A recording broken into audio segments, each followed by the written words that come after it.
नमस्कार, स्वागत है झारखंड की फटाफट ताजा बड़ी खबरों में। पहली बड़ी खबर, झारखंड में 28 जून तक कुछ इलाकों पर हो सकती है भारी बारिश। झारखंड में 28 जून से कुछ स्थानों पर भारी बारिश हो सकती है। झारखंड में फिलहाल मानसून की स्थिति बेहद कमजोर है। बता दें कि 27 और 28 जून को मौसम के मिजाज को लेकर चेतावनी जारी की गई है।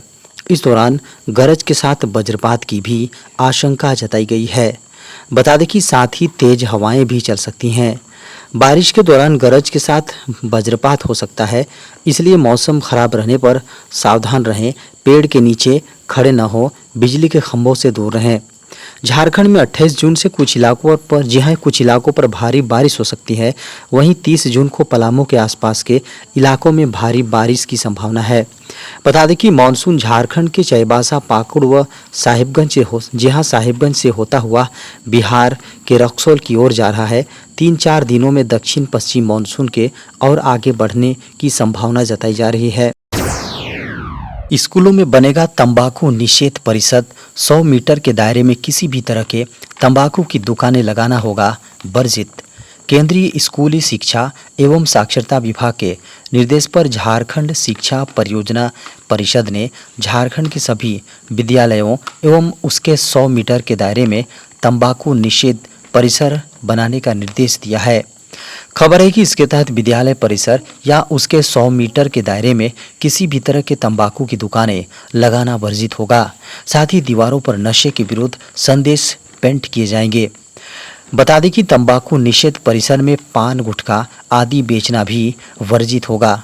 इस परिसर या इसके निर्धारित दायरे के अंदर तंबाकू खाकर थूकने पर भी जुर्माना लगाने का प्रावधान भी होगा। बता दें कि जिससे आम लोग भी नशे के खिलाफ जागरूक हो सके। बता दें कि इसको लेकर झारखंड शिक्षा परियोजना परिषद द्वारा लगातार इसकी मॉनिटरिंग की जाएगी। जल्द शुरू होंगे प्रधानमंत्री आवास योजना जहां शहरी के तहत घर बनाने का काम। प्रधानमंत्री आवास योजना शहरी का दूसरा चरण जल्द ही शुरू किया जाएगा और इस योजना के लिए बजटीय आवंटन अगले महीने केंद्रीय बजट में किए जाने की संभावना है। खबरों की माने तो आवासन और शहरी कार्य मंत्रालय के एक अधिकारियों की माने तो प्रधानमंत्री आवास योजना के दूसरे चरण के तौर तरीकों पर अभी काम जारी है और दूसरा चरण 1 महीने से भी कम समय में शुरू कर दिया जाएगा। बताया गया है कि दूसरे चरण के तहत शहरी क्षेत्रों में 1 करोड़ से अधिक मकान बनाए जाएंगे। खबरों की माने तो योजना का दूसरा चरण जल्द ही शुरू किया जाएगा और यह प्रधानमंत्री आवास योजना शहरी के प्रथम चरण से प्राप्त अनुभवों पर आधारित होगा, जिसमें योजना के तहत लक्ष्यीकरण और वितरण में देरी न करने पर ध्यान केंद्रित किया जाएगा। झारखंड के मुख्यमंत्री चंपई सोरेन का बड़ा ऐलान, अगले महीने होगी एक नई स्वास्थ्य योजना की शुरुआत। झारखंड के मुख्यमंत्री चंपई सोरेन ने बुधवार को धनबाद में कई बड़ी सौगातें दी हैं। खबर है कि 23,540 लाभुकों के बीच लगभग 69 करोड़ 73 लाख रुपए की परिसंपत्तियों का उन्होंने वितरण किया। झारखंड के मुख्यमंत्री चंपई सोरेन ने बड़ा ऐलान करते हुए कहा है कि अगले महीने एक नई स्वास्थ्य योजना की शुरुआत की जाएगी। इसमें 15 लाख रुपए तक का इलाज फ्री में होगा। उन्होंने कहा कि विस्थापितों की समस्याओं के समाधान के लिए सरकार जल्द ही नीति बनाएगी। झारखंड के सर्वांगीण विकास के लिए व्यवस्था की हर कड़ी मजबूत की जा रही है। अगले 3 महीने में 40,000 युवाओं को सरकारी नौकरी दी जाएगी। बता दें कि उन्होंने 383 करोड़ से अधिक का तोहफा दिया। लगभग 313 करोड़ 96 लाख रुपए की 333 योजनाओं का उद्घाटन व शिलान्यास किया। जेएसएससी ने जारी किया एग्जाम कैलेंडर।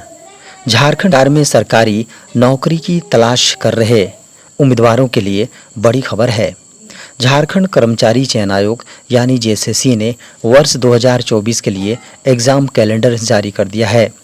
खबर है कि अभ्यर्थी आधिकारिक वेबसाइट jssc.nic.in पर जाकर जेएसएससी परीक्षा झारखंड कर्मचारी चयन आयोग परीक्षा का कैलेंडर डाउनलोड कर सकते हैं। खबर है कि इस बार अगस्त महीने में 2 भर्ती परीक्षाओं के रिजल्ट घोषित किए जाएंगे। बता दें कि जारी नोटिफिकेशन के अनुसार अगस्त के दूसरे सप्ताह में झारखंड नगरपालिका सेवा संवर्ग संयुक्त प्रतियोगिता परीक्षा 2023 और झारखंड औद्योगिक प्रशिक्षण सेवा के विभिन्न व्यवसायों में प्रशिक्षण अधिकारी प्रतियोगिता परीक्षा 2023 के रिजल्ट का ऐलान किया जाएगा। अब आसानी से पोर्ट नहीं किया जा सकेगा सिम, 1 जुलाई से बदल जाएंगे नियम। सिम कार्ड के जरिए धोखाधड़ी को रोकने और इसे यूजर के लिए आसान बनाने के उद्देश्य से समय समय पर इसके नियमों में बड़े बदलाव किया जा रहा है। भारतीय दूरसंचार नियामक प्राधिकरण यानी ट्राई ने मोबाइल नंबर पोर्टेबिलिटी नियमों में बदलाव किया है। बता दें कि यह नया नियम 1 जुलाई से लागू होगा। ट्राई ने सिम स्वैप धोखाधड़ी को रोकने के लिए दूरसंचार मोबाइल नंबर पोर्टेबिलिटी विनियमन 2023 का मसौदा पेश किया है, जिसे डीओटी यानी दूरसंचार विभाग की सिफारिशों के आधार पर तैयार किया गया है। ट्राई ने 15 मार्च 2024 को नए नियम जारी किए हैं। बता दें कि नए नियम 1 जुलाई 2024 से पूरे देश में लागू हो जाएंगे।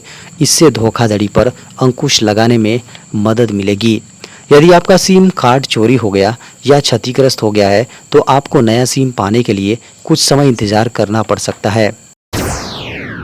मौसम विभाग ने कहा हीट वेव खत्म, 3 दिन में 3 दिन में 5 डिग्री पारा जाएगा डाउन। देश भर में गर्मी के मौसम के दौरान लोगों को प्रचंड गर्मी झेलनी पड़ रही है। बता दें कि उत्तर भारत से लेकर दक्षिण भारत तक के राज्यों में हीट वेव से लोगों की हालत खराब है।